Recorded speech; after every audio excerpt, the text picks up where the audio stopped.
From WFXB, the News 13 Network presents Fox News at 10.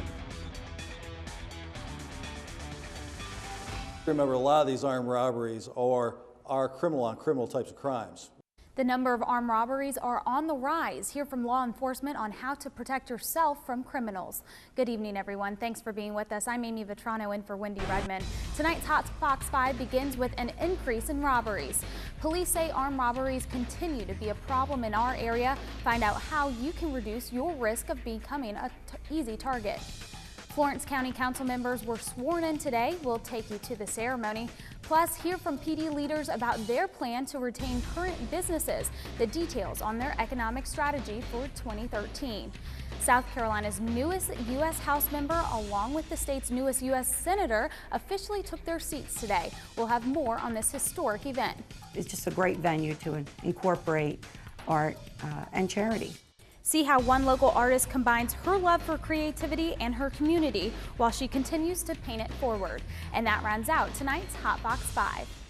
New crime stats show an increase in violent crime in this country. According to laws.com, the number of armed robberies are on the rise at an alarming rate all over the country. That includes parts of our area. In fact, Myrtle Beach police call armed robberies a growing problem. Bree Jackson takes a closer look in tonight's top story.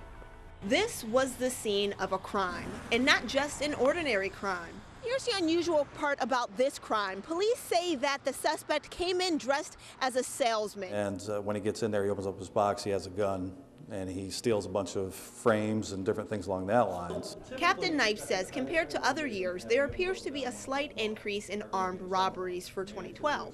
You have to remember, a lot of these armed robberies are criminal on criminal types of crimes. Still, other robbery victims are unsuspecting victims. They'll walk up to somebody, they'll ask him, do you have a cigarette, a light, something like that, and then they'll go ahead and rob them. So it's not very creative for the most part, but occasionally you're going to run into those things where, you know, they put a little thought into it. Police say it's important to be aware of your surroundings. Well, the police department only do so much. It also depends on the community. It depends on the neighborhoods. We try to start more crime watch, neighborhood watches in the city, and we have done that to try to get the people involved, to contact us when they see suspicious activity, people that shouldn't be in their neighborhoods, things along that line. And while police boost their safety efforts, robbery victims here have taken extra precautions to keep a close eye on the community and prevent another armed robbery.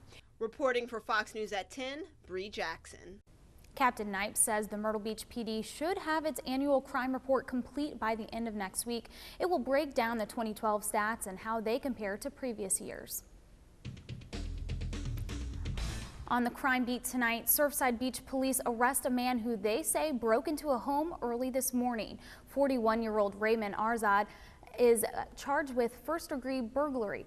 Police say Azar forced his way into a home. On top of that, he has other charges pending with Horry County Police. Azar is still in jail, held on a $14,000 bond.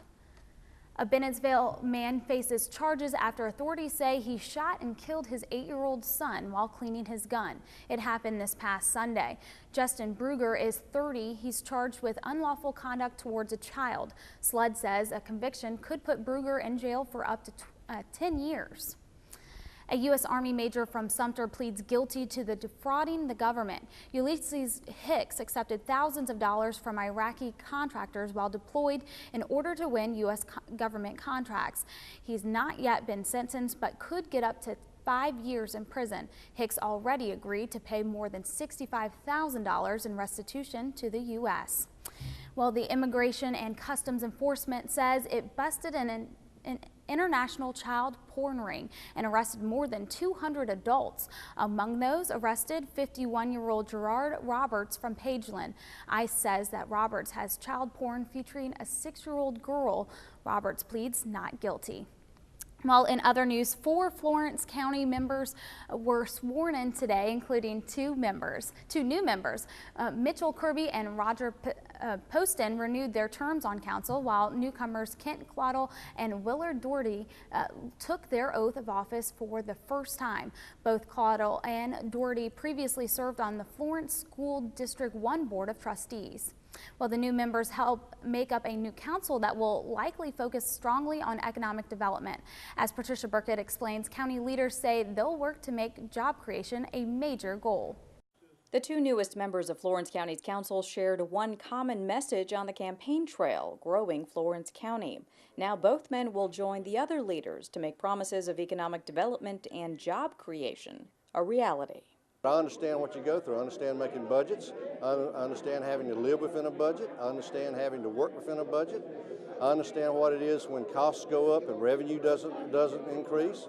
Both Willard Deridy and Kent Caudle have backgrounds dealing with small businesses and their owners, and now both say they'll work with current council members to try to highlight the county's best qualities in an effort to lure in potential big box sites and keep current small business owners right where they stand. Over 80% of all business in the country is small business, and it needs to be a smooth transaction and not so burdensome for people to open business. As the latest Honda commercial on TV says, things are good, but they could always be better.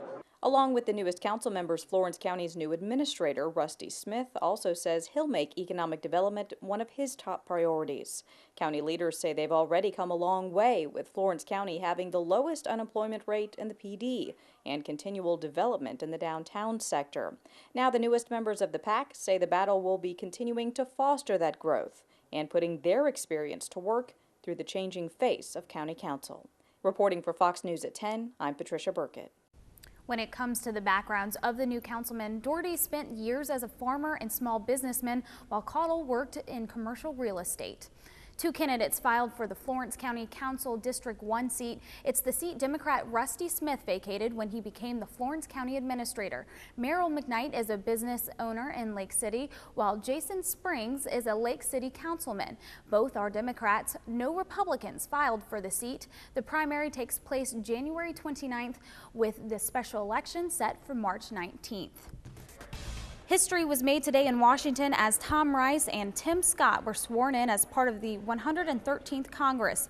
Congressman Rice is the first 7th District member of the House from South Carolina in 80 years. The new 7th District includes all of Horry and Georgetown counties and most of the PD. Meanwhile, Senator Scott takes over for Jim DeMint, who resigned to head the Heritage Foundation in Washington.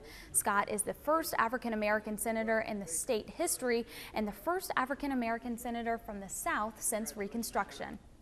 Well, many of you use art in one way or the other to express yourself or just maybe relax. Rusty Ray introduces us to one woman in our area who found her way to art not long ago and figured out a way to give back.